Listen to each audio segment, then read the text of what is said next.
Welcome into another episode of the Sick Podcast Network with Draft Vogel. I'm John Vogel. Matt Ungashik joining me. I was about to do the German thing again. I was like, I had to stop myself. I was like, oh, it kills me. I feel the German coming out of me. You know, one of these days, I'm going to start this thing off and I'm going to be like, I am Sean Vogel. And it's gonna be like, oh no. I've been watching too much different stuff. I was gonna say it'd be the first time I heard you do that. So yeah, it'd be the first time I've ever done it, but it's the first time for everything. So we got a really good episode. We're gonna talk some wide receivers today and a lot of good stuff. But first off, hey, let's go ahead, let's roll this thing and get us underway. Let's get it. Turn up your volume. Because you're about to listen to The Sick Podcast. With Draft Vogel. With the first pick in the 2021 NFL Draft. The first pick in the 2022 NFL Draft. With the first pick in the 2023 NFL Draft. The sickest NFL Draft show. It's gonna be sick. And we are the sickest show, Matt. It is sick. We are the sickest. And, some of the feedback, I don't know about you. I've gotten some really good feedback from what we've been talking about, some of the good stuff. Yes, sir. Passed it around. And I think that we have a really good thing started here, first off. Being able to talk draft, being able to talk about actual scouting, getting into some of the specifics, nitty gritty as you're going through the scouting academy, which is just perfect for you. You get to expand on things. And I don't know about you. I'm the type of person where I have to visualize things a lot of the time. Right. So what I mean by that is if I lay it all out in front of me and sometimes talk through it, I process it better and I'll figure out things as I'm processing. And I think I'm hoping that this is sort of an opportunity for you as well with some of the stuff that you're taking in while you're in the scouting academy and learning all these different techniques and things where you're processing it. And this is kind of helping talk all that out. Yeah, it's great to have the reinforcer for sure. I've always been that way too. I've always joined study groups and stuff to talk stuff out, that's just the way my mind works. Super collaborative. So doing stuff like this, super helpful. I hope it, starts to reach some people, grab some interest because this stuff is super interesting. And I think a lot of people, when there's discussion about a lot of this stuff, stop at a certain point. So let's give the tools here on wide receivers to get you a couple steps further along in the discussion. All right. Right. So what there's kind of been this drastic shift in the wide receiver position in the NFL with the way that they're scouted, with the way they're evaluated, with what we're specifically looking for. So let's start before the actual shift and start in 2000. Early 2000s, you had your base type receivers, you had your X, you had your Z, and then sometimes you would get in this little slot guy. I think the Patriots kind of started that thing off with Wes Welker, 2005, 2006-ish. I think he came to the team in 6. He was with the Dolphins as a return specialist, and it basically washed out. Goes to New England, and he's catching 100 balls a year out of the slot, matched up against linebackers, and just kind of opened up offenses. But let's start with those X and Z prototypes from the early 2000s. Talk a little bit about that, where you see how you kind of viewed an X and what was the difference between the X and the Z. Yeah, so it's funny too that you brought up Wes Welker and said that he was a returner, because I was thinking about back in those offenses, it was still primarily everybody was running either 21 personnel, which 2 running backs and 1 tight end, or 12 personnel with 1 tight end 12 personnel, 1 running back and 2 tight ends, but always having 2 primary receivers as your base formations from your offense. Now when you're looking at all the people that are coming from Shanahan, and especially the McVay tree of all 11 personnel, that we're now replacing that third player now with a wide receiver who is more of a power slot, bigger guy to be able to be involved in the run game with the motion stuff. But in the early 2000s, your motion rates were so much lower. And so you had these static formations with these guys in these primary locations. You had occasional formational shifts and stuff like that. But then if you got into 11 personnel, you often brought the guy who was your punt or kick returner on to play slot. So that's why it was funny that you were sitting there talking about Wes Welker with that. But it's true. So- if you go look at him at the Miami Dolphins, he was a punt returner. That's all he did. He never saw the field outside of that, except for maybe I think his snap count was 17 before he comes to the Patriots. Yeah. You know, like it was a ridiculously low number. He spent 2 years bouncing on and off the practice squad. He was a washout prospect because he was 5'5", 5'6", like he wasn't max that short. size. He wasn't that short. Oh no, dude, he was tiny. Wes I was Welker? shocked when I saw this. Yeah. I'll pull this up real quick because this is we'll expand more on this. Dude, I was shocked when I saw this. Yeah, when I was looking at this. that just sounds wild to me. They listed him at 5'9", but I know I was on Draft Scout. That's where I saw this. Okay. So I was like, yeah, wait, he was what? probably like 5'083" or something like that. 5'084". Yeah, 5'08". Okay, so yeah, I thought he was a little bit smaller than that, Okay, but yeah. for some reason, there's But some small. guy that I saw. He's Yeah, small. he was small. He was small. Yeah. Yeah, he was 195 pounds coming out of college. I think at one point he was listed as low as 180 with the Dolphins. Yeah. Like tiny Yeah. guy for that, Yeah, he especially ended up for that era. on a little bit more weight over his career, but so going backwards, and because we'll get to the smaller slot guy stuff too, but we're talking about just like the early 2000s when you're starting to see a little bit of more of the proliferation of passing offenses. You think of like Mike Martz's offenses and shit like that. Mhm. In the early 2000s. When I think of the prototypical X receiver from that era, and even honestly what I think of now, I still think of Andre Johnson. So No, drafted in that's 2003. definitely not your. That's not your Houston coming out or anything. Your Houston. I background. promise you, I have no affiliations here. I swear. No. All my friends hated me because the 2015 Royals, when they came back against the Astros and went on to win the World Series, I was here and rubbing all that in my friends' faces. When Niall Davis returned that kickoff in the playoffs, just opening up like the Red Sea here in Houston, I was at that game too for the play. So, no, Houston people didn't like me here for a while. It's okay. I guess okay. it's But implied no, maybe Andre. they like me now. You're right. You're yeah, right. Though Andre And Johnson. drafted 2003, so right in that early era when we're still looking at some of this stuff. Now that was the Kubiak system, but you know, you still had the big primary X, and he got used in a lot of ways. But measured in at exactly 6'2", I didn't realize he was 230 pounds. 230. He's bigger than Chigakonkwo. Yeah, that's You know what I mean? insane. Yeah, dude, I didn't realize he was that big either. I thought he was 215. Yeah, it's crazy. So he was injured at the combine and only did a few things. So at the combine, he ends up broad jumping 11 feet. Okay. So you're talking like incredible explosion. Then his pro day, he jumps a 41-inch vertical. He's got 34-inch arms, incredibly long arms, and he runs a 4.41 40. Wait, So- how long arms? 34? 34. Yeah, that's long. That's like about that's average hand, like 9 1/4 hand size. So still that's prototype, like what you're looking for in a defense. it's exactly what you're looking for from a big X outside guy winning on the outside lanes. Vertical access is physical. When you started to see in the later 2000s, a lot of the more like press systems and stuff like that, and a lot of the Seattle philosophies starting to proliferate, that big physical receiver on the outside to be able to defeat a lot of that stuff was absolutely necessary because some of these guys get pushed off their lines like crazy. So when you're talking about strength, we're not just talking about like the bench press reps, which actually he doesn't even have listed on here. But if you saw Andre Johnson play, you know that he was incredibly strong. He probably never did the bench, but that's okay. It's funny because when you talk to guys that play in the NFL, they're like, "Yeah, I haven't bench pressed in like 10 years." Yeah, No, nobody literally. does that. There's no reason for it. But what you're looking for is play strength of like, what is the receiver's intent? Is he trying to stay on this line? Is he trying to break away from somebody physically? Is he trying to rip hands off of him? Just stuff like that. That's what you need from your big X receiver. And we still see that a lot. It's still coveted. One of the guys that I loved in this draft class this last year was Cedric Tillman out of Tennessee. Mm-hmm. Prototypical X receiver. Ability to jump vertically, adjust, create a larger frame and catch radius and accurate throwing zone for the quarterback because he has the ability to adjust and win physical matchups.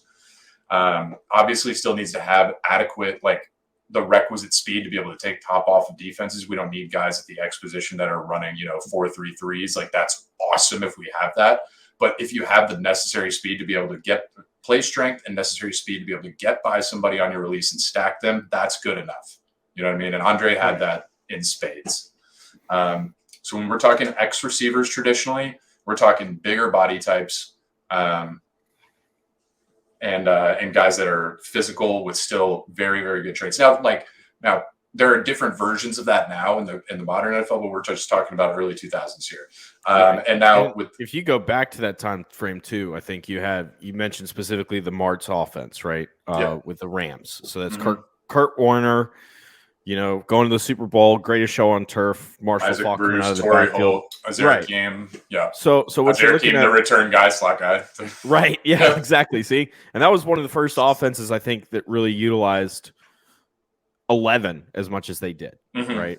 And it's because you had the speed out of the backfield with Falk, who supposedly, ran a 3.94 at his pro day, but who knows? I'd be surprised. But truly like one of the greatest dual threat running backs. Absolutely legendary running back he had this incredible speed. So when you spread out that team and spread out the defense, you were able to utilize all of their skill sets more. And so Martz is one of the first people to really start incorporating that at the professional level as much as they did. Because, when you look at this is going back, we're going back way before the 2000s now, because this is just kind of going there. So look at Jerry Rice. This is your stuff. Yeah. Right. So Bill Walsh and his offense, bringing the West Coast system into the NFL, that really wasn't something that was utilized, because if you look at the 50s, 60s, that era is not a heavy passing era at all. Your typical league leading passer was throwing for 2,500 yards in the season, and he was leading the league in passing yards, So yeah, it wasn't you needed a Jim Brown, you needed somebody big, physical running back that could get downhill. Then you start to get into the 70s, and you start to see these offenses start incorporate the passing more. The Steelers, with Lynn Swann, but they still had a 1-2 punch. Franco Harris, Chargers with Eric Coryell, and Chargers got to a point where they were like, we're just going to outscore everybody. We can't play defense, so we have to load up on the offensive side, and they were putting 40 up a game. Yeah.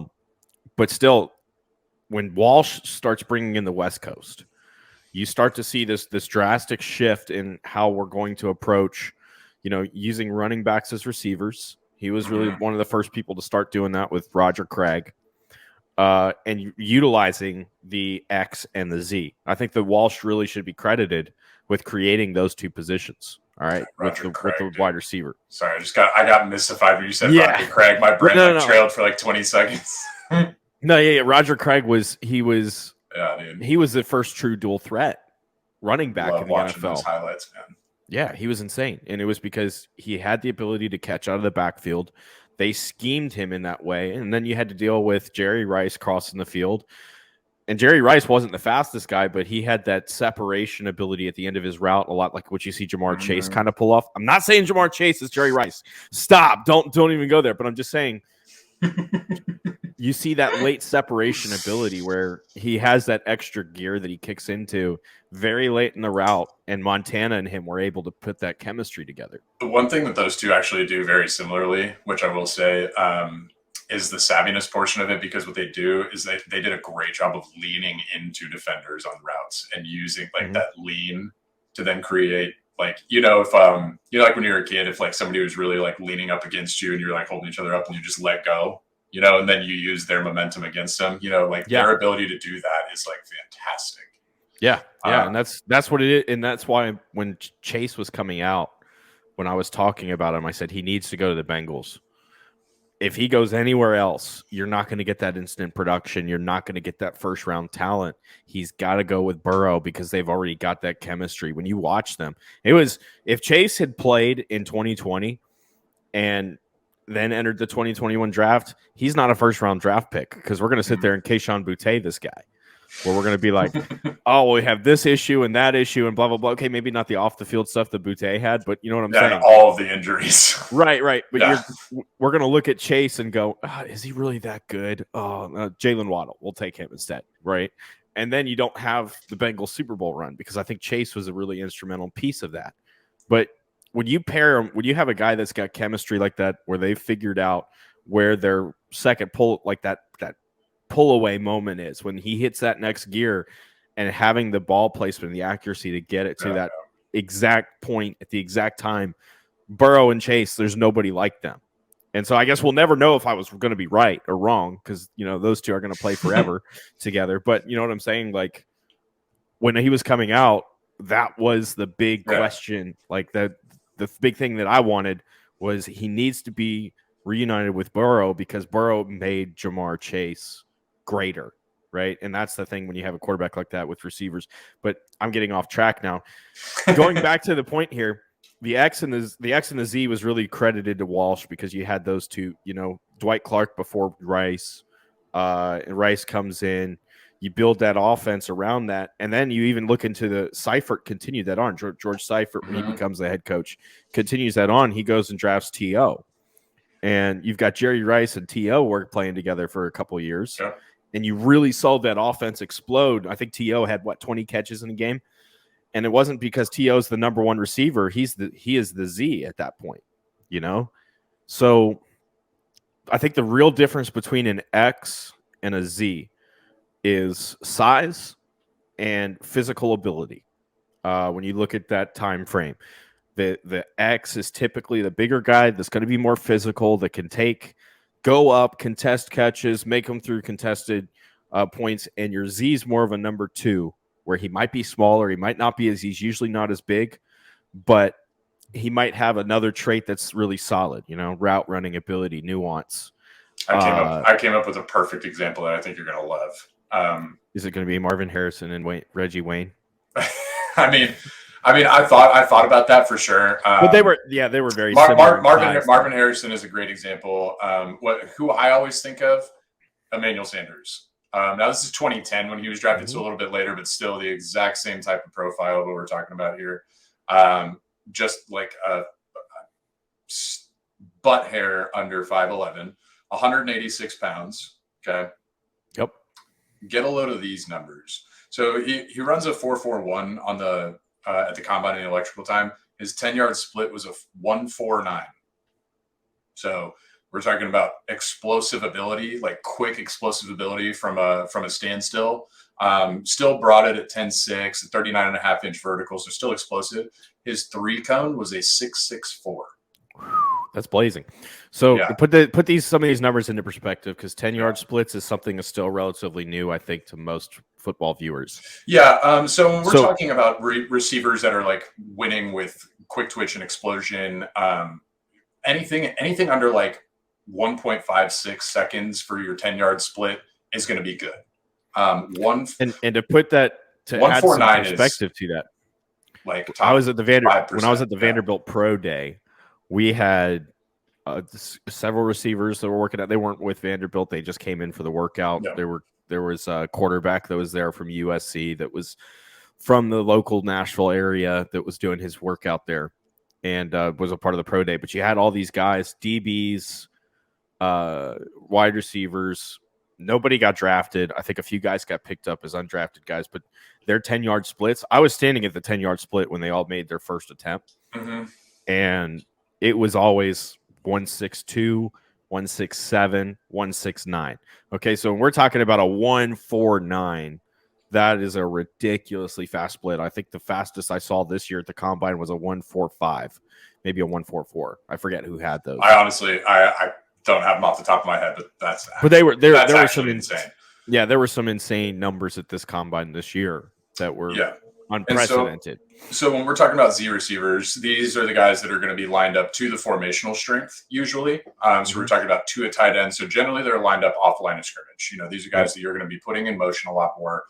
They're going to be running more high change of direction routes on short and intermediate levels. And because they're off the line of scrimmage and in motion a little bit more, we're not asking them to defeat press as much as we would from an X receiver. So we're not really asking the guy to be, 6'1 plus and 200 plus pounds to be able to physically withstand all that. But he does have to have requisite play strength to not be just shoved off of his stem all the because when you have that, that's when you start having timing issues, location issues, especially when you're talking about West Coast offenses that are predicated upon timing.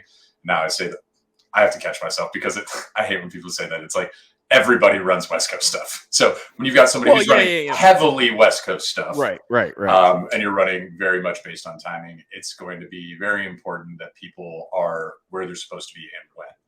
Play strength plays into that. But you can also recover from some of that with the kind of explosibility and change of direction ability that you have, like with somebody like Emmanuel Sanders. So now as we're evolving, you see a great example. I was doing a report on Denzel Mims for the Jets, and I'm talking about why. So they were talking about like why he wasn't getting more playing time up to this point, right? Like why he was getting buried on the depth chart. They kept drafting receivers even after they drafted him or whatever. And one of the things that I started pulling from some of the beat reports was that while he is a prototype X, they are asked because now in modern offenses, you have to know all these other positions and be able to do all the checks and adjustments off of them. You have to know the Z and slot responsibilities, and he was not able to do that. So back in the day, I say back in the day, it was like while I was a teenager, you know what I mean? But seemingly 15 years ago. Yeah. Back in the day in terms of like football evolution, you had these guys were put into more defined buckets, right? Like you had some systems that were having guys a little bit more interchanged. But for the most part, you had guys in defined buckets and roles. And now you don't have that as much. So here's a good comparison, and it's taking a little bit of a basketball reference and matching it into what you're talking about, the schematic difference of an X and a Z is think of John Wall and Bradley Beal playing together in Washington. I think most of us watched them at some point. Wall, a lot of times, is your ISO. You're going to put him, you're going to separate a whole bunch of, you're going to get everybody away from him so he can do his thing and drive to the basket. Whereas Beal is more of your shooter, where you're going to try to get him around a screen and you're going to try to set him up with a shot so he can take it with space. And that's usually kind a good mental processor. He has a good feel for the game and understanding of the things around him and can manipulate space that way. Yeah. Right, exactly. And that's kind of what the difference between the X and the Z is. Your X is typically was typically your ISO. You're going to put him out there one-on-one, and you're going to ask him to win that one-on-one matchup by himself. Whereas the Z, you're going to do a little bit more schematically to try to open him up and get him into space to help him out, basically, because he doesn't have the size to get off a press or whatever that is that you're trying to attack in the opposing defense. So I think that's kind of what you were talking about when you were saying, Z's used more in this and that. Now, where's the shift started to happen? I think when you look at the evolution of the position right now, it's all been predicated on McVay, Shanahan style offenses, which are again very heavily West Coast influenced. When we talk about West Coast, we talk about timing, we talk about all those kinds of things. But it was a marriage of the outside zone systems from the Shanahan, from his dad Mike. It was the marriage of that, and then the West Coast drop back system. Correct. Is how that offense got predicated. So you're thinking about like San Francisco and Brandon Ayuk and Deebo Samuel catching passes on the run quickly and just breaking tackles and going. That's what we're talking about. Exactly. See, that's a West Coast basic. West Coast isn't just timing. It's a lot of crossing. It's a lot of hitting guys on the move. Right. Getting guys to space, getting them on the move, taking little chunk plays, nickel and diming a defense down the field. And it's really predicated on consistency. And so with that, we start getting these receiver prospects coming out like A.J. Brown, like Deebo Samuel, like big physical wide receivers that aren't quite your prototype Z or X, but are very capable after the catch and almost running backs in the open field.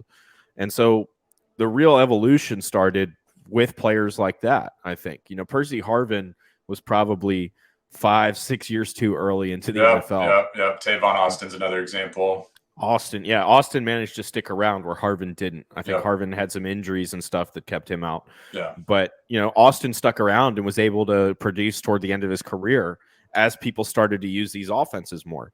Another guy that kind of fits this. What was that? He was with the Eagles, and then he Marquise Goodwin. There's another one right there. Yeah, he's still around. Right. He was just a little bit early, struggled early in his career, but then later in his career really built the value. Yeah. That guy's a freaking track star, though. Yeah, he's got some insane speed. But Austin was a track star too, if I remember. He was a 4.3 40 guy. So. Oh, yeah. No, but I mean, Marquise Goodwin was legitimately like a track athlete. Like not just a football player, he was also a track star. Right. So as we're talking about these systems as they've evolved and become more prevalent, and you see a lot more people using them, because what they're doing is essentially raising the floor of your offense, but they are predicated upon so much run after the catch ability, yak, rack, whatever you want to call it. So that becoming such a big component, because back again, we were talking about early 2000s stuff. You're talking about major vertical concepts, and then you're talking about heavy play action with hooks, digs, comebacks, and stuff like that. So you're talking about 90-degree or like 180-degree cuts where you're hitting somebody that is trying to create separation and hit them in a moment, but they're not exactly going on the move horizontally or vertically down the field, right? Mm-hmm. So now, because everything is predicated upon run after catch ability, we have to start drafting guys who are like that, right? So if you are good at all these things leading up to the break point and then the catch, but then you don't have an idea of how to set up defenders, you don't have physicality to be able to run over somebody, or you don't have the understanding of who you are as an athlete to just turn and get upfield quickly. Like there's that is valuable too from guys. In terms of run after catch ability. I think Tim Patrick is a good example of somebody like that, who's not exactly a great, like shifty athlete, but he just turns and gets upfield. And he's super useful in doing that. So understanding what they're bringing to the table with that, but it's just become such a greater emphasis at the wide receiver position than it used to be, for sure. Yeah, because ultimately you want to complete passes. You want to complete passes because complete passes move the sticks, right? And if you're completing 75% of your passes, which is an outstanding mark, regardless of what area you're in, including now, you can move your offense effectively throughout an entire game. And so how do you create a higher completion percentage? You create higher percentage throws, which are typically shorter, which are typically That's why you're seeing the average depth of target go down throughout the league for the last few years. Yeah, and it's because that's how you get these guys that can make a defender miss, and now all of a sudden they're in space. That's your run game, right? That is part of your rushing attack at this point. Yeah, as soon as you catch the ball, you turn into a running back. So yeah, we need you to be able to play like one once the ball's in your hands. You know what I mean? And the bigger that you are, the more physical that you are, the better you're going to be in the open field, typically. I mean, there's, like you said, there's a bunch of different ways you can do it. I typically grade in 3 different ways when I'm looking at a guy. And it's so contact balance. I think that's a huge one, right? Contact balance in the sense of when you're looking at a running back, which we haven't even talked about running backs yet, but when you're looking at a running back, you're looking at how well they run between the tackles, how well do they carry themselves, where is their center of balance, like their center balance, is it low to the ground, is it higher? That's kind of what I'm looking at in a receiver after the catch. I'm looking at that. I'm looking at their field vision. That's number 2. So how well do they see space? How well do they feel it? Is it natural? Is it something that they have to see? Do they miss opportunities? And then third, I look at is creativity, right? So creativity in the sense of there's a lot of different moves. There's a lot of different ways you can make it. I love this as a trait, just like right. Creativity, baby. No, it's exactly what it is, because there are some guys that have these like 25 different moves that you watch. You've seen the Tank Dell video that came out? Tank Dell's a great example, right? Yeah. Where he has so many different things that he does to make people miss, and it's ridiculous. Barry Sanders. Sometimes I am watching though, and I'm like, are we going to get to the route eventually? Like, right? Well, the dude's so small. Sometimes I'm watching those and I'm like, dude, the ball's out already. Sorry, it's my quarterback brain thinking. It's okay. It's okay. No, but I had my own issues with Dell, and that wasn't one of them, believe it or not. But no. But in terms of creativity, it's like when you watch Barry Sanders, like I know that's a running back, but that dude had a million moves. Like you were always, every time you put on a game and you watch Barry Sanders, you're seeing something you've never seen him do before. That's creativity, you know. And I think that there are guys in the league now, not like Barry Sanders, but they have a lot of moves that they can pull off to create a lot of different space. And it's just because they're insane athletes. These are guys that are typically better than anybody on the field. And that you got to find a way to use that raw athleticism. And so maybe creativity is married to field vision, but I think that those two are separate. And it's because you have, you know, field vision is strictly manipulating defenders and reading space. I like to use a term. I've never heard anybody else use it. I coined this one myself, but it's reading the wormhole, right? You know, when you watch like Contact and different things like movies like that from the like early 2000s. Contact is so underrated, by the way. It is. I just went back and rewatched that. Not it is. I ride for Jodie Foster though, like so hard. I'm just saying, like that movie, like the wormholes, right? When you think of a wormhole, you see a moving, it's shifting, it's going all over the place. When you watch, you know, a gap scheme. Yeah, no. You see that. It's funny. I understand what you're saying. It's just like, it's pretty funny. Yeah. No, it is funny. I'll be honest, but that's exactly what it is. It's reading the wormhole. Reading the wormhole. Yeah, because there are some running backs. So gross. It does, but there are running between the tackles at my size is gross. Okay. Okay. Yeah. Also, that's probably on me. I don't need to like bring my prior whatever I want to bring to that. Whatever. No. But you got if you'll watch certain guys. You know, when you throw a screen, when you throw something like that, they read it. You know, and they're in space. The space is manipulating as defenders are reacting and the blockers are attacking, and they can read it and they can feel it fine. I think that's field vision, you know, whereas creativity is more what can you create when you're up against a defender? Yeah. So it feels like for you the mental part of it is a little bit more passive, whereas like I'm an active participant in the creativity portion. Correct. Yeah, because you have so many different things that you're trying to set up, typically to set up a run after the catchability opportunity. And so if you're in that situation, how well do you read that setup? How well, you know, and manipulating defenders is part of it too, right? Because you have to manipulate them with their movement. They're going to be taking certain pursuit angles. Yeah. Some guys are really good at knowing and feeling that pursuit angle and being able to manipulate their movement so that angle becomes wrong. It becomes a bad angle. Actually, we're doing a report right now on Curtis Samuel, and he's great at that, dude. It's awesome. I put a post up there yesterday of something that he did do. It's fantastic. Dude, Curtis Samuel is one of the best at that, where he just wish he can stay healthy, man. Yeah. There's a lot of guys like that can do that, right? Kadarius Toney is another. I'm gonna use a guy that I was watching in he's in college right now, and he's a running back, but Will Shipley at Clemson right now. That's a guy that just ruins angles, and I really don't know how he does it because he's not an outstanding athlete. He just ruins angles. He knows how to do it, you know, where he'll get somebody and put him into a position with a little, you know, maybe he's short steps, a couple steps or whatever. And he just sets him up so that he can make his move and make the first guy miss. Yeah. And that's really what you're really grading these guys on. Can you make the first guy miss? Because if you can make the first guy miss 5 times out of 10, there's not going to be a second guy there. Yeah. When receivers are taught, when they see a play that's now turned into somebody else has the ball and they have to go and block, they're intentionally letting the first guy go and blocking the next guy because the job of the ball carrier is to make the first guy miss. I'm blocking the next guy. Right. Yep. See? And that's just part of setting up a screen. That's part of setting up, you know, it's on you. And so that's where creativity really comes into play for me when I'm looking at a guy, because creativity is what can I do to make this guy miss? Mm-hmm. Field vision is where do I need to go once I get to space? How do I get to space? Where do I go?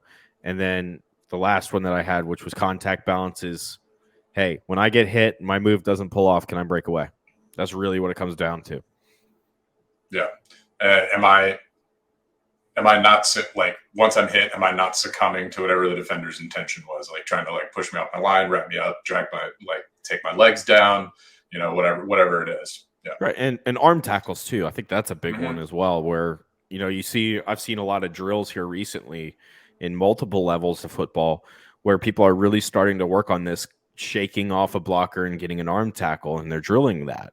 And because if you get off of if you're on the secondary and you're getting blocked by a receiver, you get off that block and you can make it with an arm tackle and wrap up and get your wrap up settled.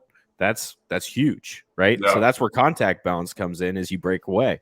But I've seen I forget what school it was I was watching, and they were doing this where they were running drills where they were literally engaged on the perimeter, get off the block, use your arm to start your wrap up. Yeah. Honestly, they might have been doing that where I was playing, but I wasn't playing DB and I wasn't super focused on what they were coaching for guys at that point. Well, to be honest, man, I think this is relatively new because, spread offenses and everything becoming so more prevalent in these quick throws. Defenders, DBs have to do something to get it to manipulate that. Yeah, and especially as things are happening quickly, you're not always in position to be able to drive with balance. And yeah, exactly. Yeah. Which is part of the issue. So what else you got for wideouts for you in terms of what you're looking at? So we hit rack. I think I had said that when we were prepping this episode, is like talking to people in the league and stuff, trying to figure out over the last couple of years where that evolution's going. Everybody said rack.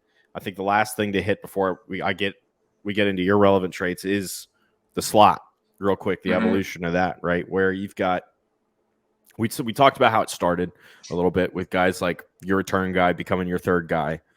And then Wes Welker really opening that up. Wes Welker had the shiftiness and the quickness if he could not be covered by a linebacker, and there weren't a lot of safeties in the league in that era that could cover him either.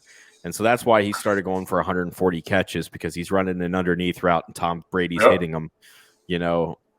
Nothing that you can do. Made a living off of choice routes, man. Yeah, basically, yeah, exactly. And wherever he had the leverage, that's where he's going. Yep. And there was no way that anybody knew how to defend against that. He was ridiculously productive for 3 years. You saw a lot of the same similar things with Julian Edelman once Wes Welker, started to get older and moved on into other teams, and he had his injury issues and ended up kind of being forced to retire due to concussions. But that's where the slot receiver really started to become prevalent across the league, as people started noticing, hey, I can get this little guy that, Are you super explosive and have crazy acceleration, but nobody wanted you because you don't have top end speed? Fine, we don't care. We'll use exactly. Yeah. Exactly. And so the counter became defenses going into the nickel, which is what we've been talking a lot about with shell coverages and all that different stuff. Really, the match quarters became prevalent because of ultimately Wes Welker, if that makes sense. Wes Welker almost single-handedly changed that. But the defense, Wes Welker, and he's Wes Welker, if you're listening, please give John a huge thank you for giving you credit for such a massive thing. Dude. No, I'm just messing with you, dude. It's true, though. No. He does. Yeah, of course. I mean, like, it's you go back. That's where the change started. Him attacking that area, not being able to stop them on 3rd and 6, absolutely had a massive change in terms of like how people started defending the slot. Yes. So now you look at you get to about 2015, 2016. Now teams are starting to go into the exclusive nickel. Mark Barron, who's a first-round pick, switches. Yeah, I know, right? First-round pick in 2012 was about to be cycled out of the league as a safety. Well, I think, who was it? Was it the Rams that signed him? Oh, I was thinking of who he was with. Okay. I think the Rams took him. Couldn't tell you. The Buccaneers, I think, when they were matched up against Drew Brees all the time, and they got sick of Drew Brees throwing underneath them and being able to do whatever they wanted. So they signed Mark Barron, if I'm remembering correctly, in 2015, 2016, in that area. After I think 2014 they signed him. Okay, perfect. Yep. So because he was a washout with the Rams, he was about to basically lose his entire career. They move him to linebacker, and he has this crazy productive season. Yeah, so it's funny. I actually, when they said it on Wikipedia, it said they listed him at linebacker. I was like, wait, no, he's a safety. Well, it's because he basically moved into a nickel linebacker role. Yeah, I forgot about this. Where ultimately I think the Cardinals ended up copying him, and that's where they ended up putting Deion Buchanan for a few years. Mm-hmm. But that's where that shift started. Okay, we got these guys that can match up with these slot guys. Barron was a perfect slot matchup. Mm-hmm. And so that's why they moved him down into the linebacker, into the box, and started listing him as a linebacker, because that's essentially what he was playing. But he was like an early version of the star rover in the NFL. Now that you've got a guy like Barron, you got these guys, the league adjust to that 2018, 2019. You got all these guys taking away slot options. I think that 2019 was the year that the slot position was the least effective in the NFL, because you had all these guys that were mediocre athletes that were running out of the slot, that the rejects, as you mentioned. Well, they're back to being rejects. There's not a great role. They can't be productive. They're being covered, and that starts to shift again in 2019 with a couple teams when they start rolling out, going back to 12 personnel and rolling a smaller tight end out into the slot. Then the Steelers took it another step further. 2020, they go get Chase Claypool, and they put him in the slot. And after 10 touchdowns, everybody wants a big power slot now. So that's where the evolution. Cooper Kupp probably had something to do with that too. Okay, yeah, no, you brought this up. You brought this point up really well when we were in prep for this, and yeah, you're correct. Cooper Kupp had a lot to do with it, but again, that was a different type of an offense, right? Where you've got the motion, you got the McVay style. That's true. Deebo Samuel was about the same time as well. He had a lot to do with it. He's not quite as big, but he is bigger, and he's a running back in the open field. But yeah, that's same sort of thing. But the drastic difference between Cooper Kupp and Chase Claypool, I think, is 6 inches. Chase Claypool's like 6'4". I think Cooper Kupp's like 6'1", something like that. Cooper Kupp, I thought he was like 5'11". I think you're gonna be surprised. Cooper Kupp's like 6'1", 203 or something like that. Cooper. This is great podcasting, by the way. Oh, is it? Draft. We're crushing it right now. Eastern Washington, 2017. Oh, shoot. Yeah, he's almost 6'2". Yeah. I didn't realize he was that. That's what I was saying. Power slot. He looks a lot smaller than that. It's just because he's silky, man. He's silky. People think that he's 6'1", 6'1.5", over 200 pounds. That's why I keep calling him a power slot, because that's what he was doing. That's a fair point then. Yeah, I thought he was like 5'11". I thought he's closer to that. Wow. Yeah, no, it's power slot, basically. There you go. Right. Now, obviously, so Claypool. Vindicated. Let's go. Claypool's 6'5". I think he was almost 6'6", if I remember. Yeah, I actually should know that because he was a Notre Dame guy. Oh, that's right, Notre Dame. Mm-hmm. Yeah, for anybody watching on YouTube here, by the way, I did manage to get my little bit of Chiefs stuff in here. I noticed. You noticed? Okay, good. Yeah. Okay, I got my Eagle thing, so. Yeah, I'm like a fan of a team. You're like, yeah, I serve our country. Sorry, it's just not the same. Okay, no. Claypool was 6'4", 238, so he was closer to the traditional X that we were talking about. He just didn't have the speed for that, or at least not the quickness. Let's put it that way. He has great straight line speed. It's just not the quickness at the top of his route. Also another thing. So this is going to get into some of the stuff that we were talking about with some of these traits here too. Is releases off the line of scrimmage, because that was also a problem for Chase Claypool. Was releases off the line of scrimmage. And so I have heard some people talk about things saying that, well, because we're so good at using motion and we're having people off line of scrimmage and shifts and stuff like that, it's really more on the offensive coordinator to give the guy a free release than it is the receiver as much anymore. Or early on. I'm telling you, I've been hearing people saying some of this stuff, that early on in a guy's career that you can utilize scheme a lot more while he's learning to be able to consistently release from press, right? That's what I mean. In the case of Claypool, you've got a questionable work ethic, a questionable, focus, essentially. Like, that's been the question around him. And I think that's part of the reason the Steelers traded him last year, was because they were just sick there were of some dealing with him. frustrations around there. Yeah. Yeah. And so you kind of heard that continue a little bit, you know, Mm-hmm. at Chicago. You keep hearing that. And, you know, whether it's true or not, who knows? But Yeah. the results are on the field. He still can't get a release. Yeah. And, you know, some guys, that's just never going to be their thing. Our director, Dan Habney, talks about Deshaun Jackson all the time. You know, they're just, okay, he can't get off press. Let's not put him in a situation where he has to. You know what I mean? So, and where does he go with Andy Reid, who's one of the best, right? Yeah. one of the best at scheming guys to their strengths. Yeah. Now, I do want to make a distinction here of something that I've started to notice and take notice of, defining, like, and I don't really have terms for it yet, but like separating your initial release versus press versus your release while you're still trying to manipulate your stem and gain leverage while you're on your stem. So I guess it's really more of the stem situation than it is your release. But when we're talking about your release, you're talking about the first few bits of your stem here, your ability to get off of press and then accelerate through. But if you're, you know, being provided a free access, you know, essentially say you're in motion on the snap, you know, you're not like motioning over in static, you're in motion on the snap. So now you're not in a press situation, but eventually you are going to get into a stem situation where you are having to create leverage against a DB. And some of that is going to involve physical strength, use of hands to be able to get a DB's arms off of you, like either by wiping them up or ripping them down.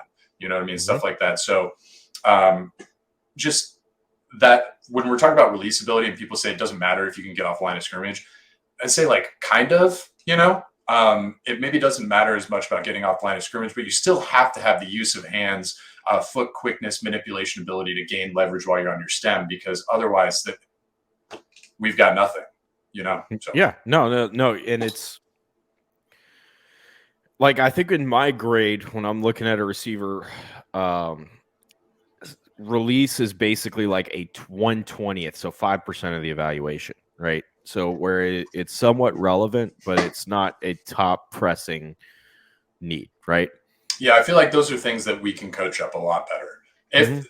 If a guy doesn't have an ability to defeat press because he can't execute a certain technique of a release, then we're talking about athletic ability issues. We're not talking about, you know what I mean? Like you teach a good athlete how to do something enough times and they're able to do that and incorporate it.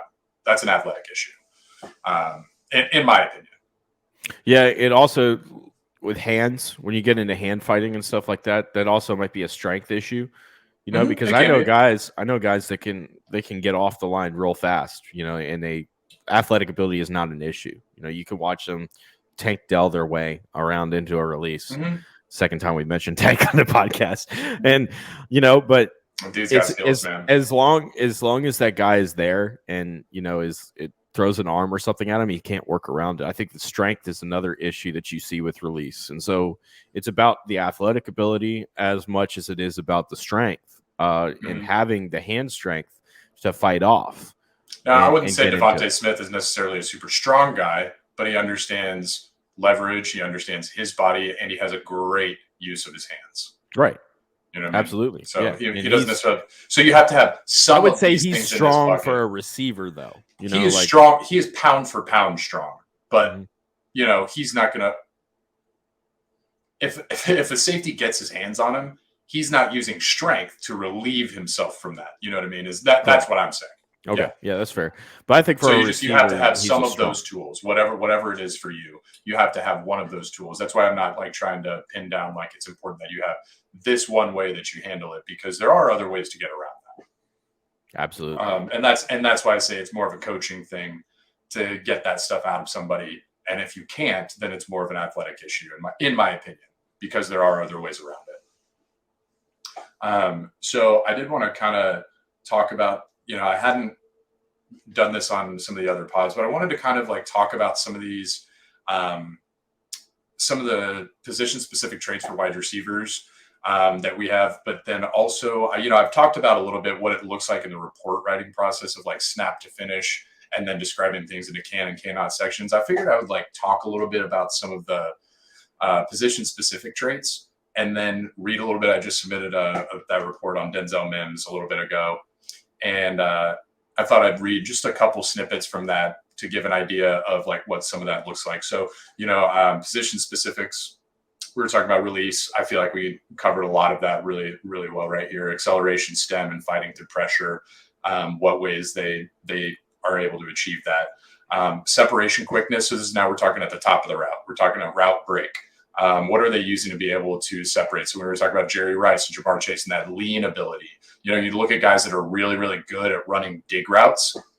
They've got the ability to break down. They don't have a bunch of wind-up steps at their break point, right? You've got 1, 2, really good hip and knee sync, and then lean, and then back over into the other side. Lean, a head fake, and then back over into the other side.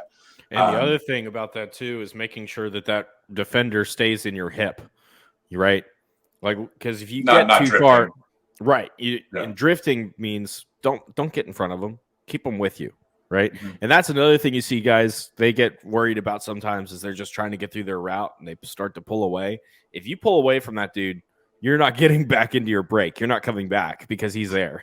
So if we're on deep routes, yes, please keep running, accelerate. But we're talking about stuff that's going to have breaks and things like that. So that's like a really great point in terms of route running savviness. If a guy breaks a press really easily and gets a lot of separation immediately, Davante Adams is great at this.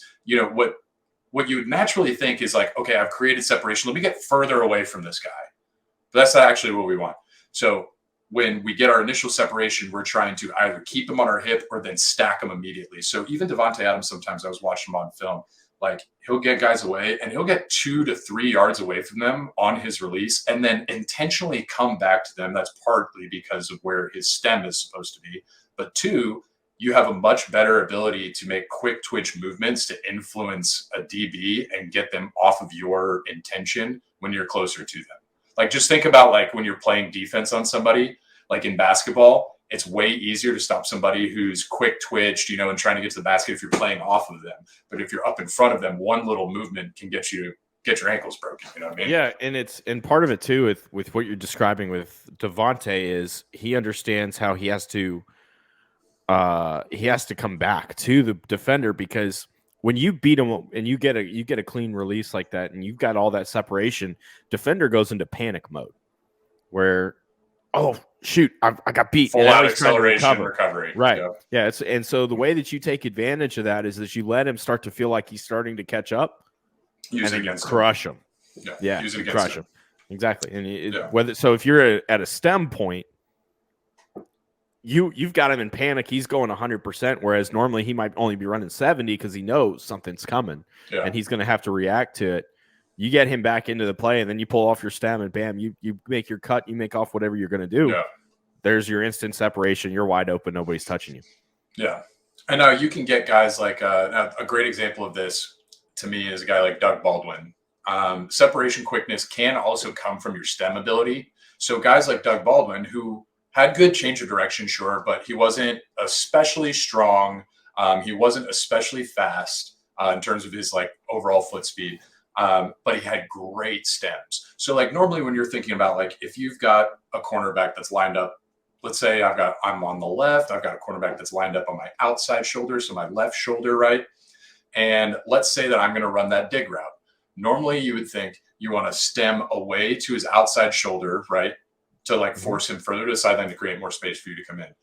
What Doug Baldwin liked to do and was really cool on this stuff, he would actually stem at their inside shoulder and then make an initial break step out to the outside to make it look like he's running a corner route and then bring it back in. So he's actually making a stem to look like his corner route rather than stemming to look like a dig. So like stemming can have an effect on your separation quickness. It's just, you got to end up talking about that.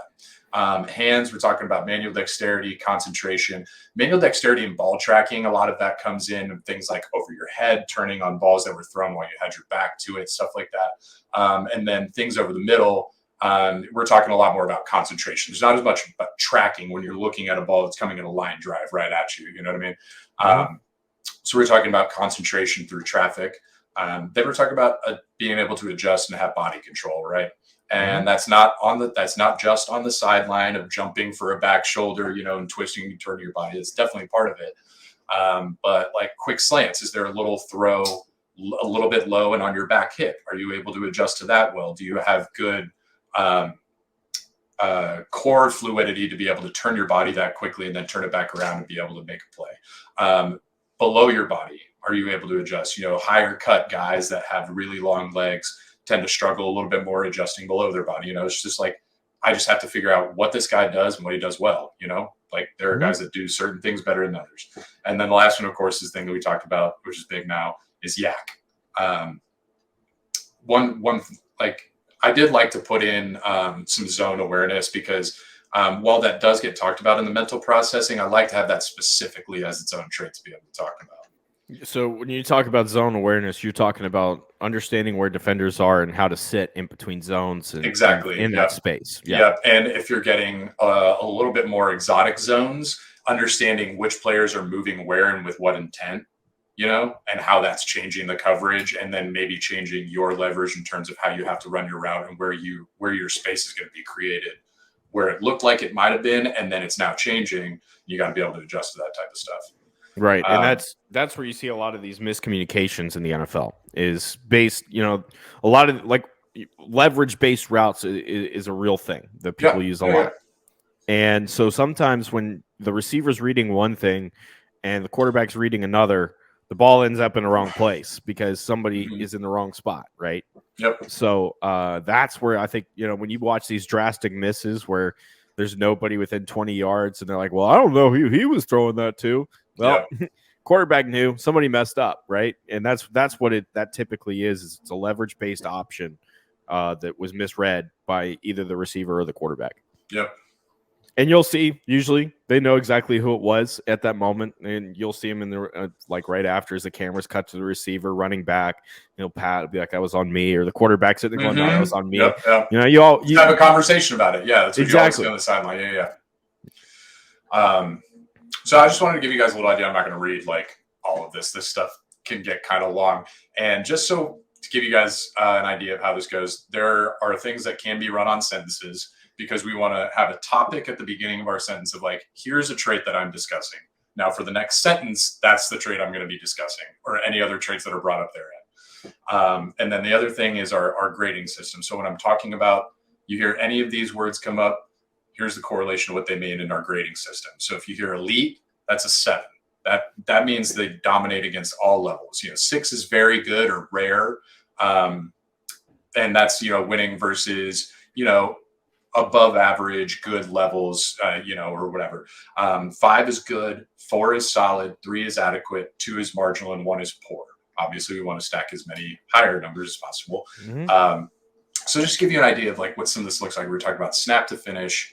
And this is just a little section from earlier in the can section of like the release and separation, that type of stuff. So this says like solid release outside or inside in the slot versus press with or without jam. So right there, I've already said solid. So 4 rating on his release from outside or the slot. So I'm defining what position I'm talking about here, and then which situation, with a jam or without. And that's because of his solid foot quickness to influence initial movement from the DB, utilizing his very good arm length to swipe away early hands or punch and use good play strength and create easier stem access. You see what I'm talking? So we've got a sentence here that's now describing what I can expect to look at in what situation from this guy. Solid separation versus off or zone on underneath routes creates leverage at the break point with physicality and solid upper body strength, and uses his solid explosiveness to run away from DB and open a throwing window. Solid on speed cuts and routes to the short intermediate area, so slants, drags, post, corners, where he can use his acceleration. He's not having to change direction a whole lot. This is on Denzel Mims, by the way. So right. So when you're talking about the cannot sections, I put like marginal ability. So marginal, we're talking about a 2 rating. So I'm saying like he's really not good at this. Do not ask him to do this kind of stuff. Marginal ability on quick change direction routes underneath, regardless of opponent. So I'm saying whatever situation, don't be asking him to do this.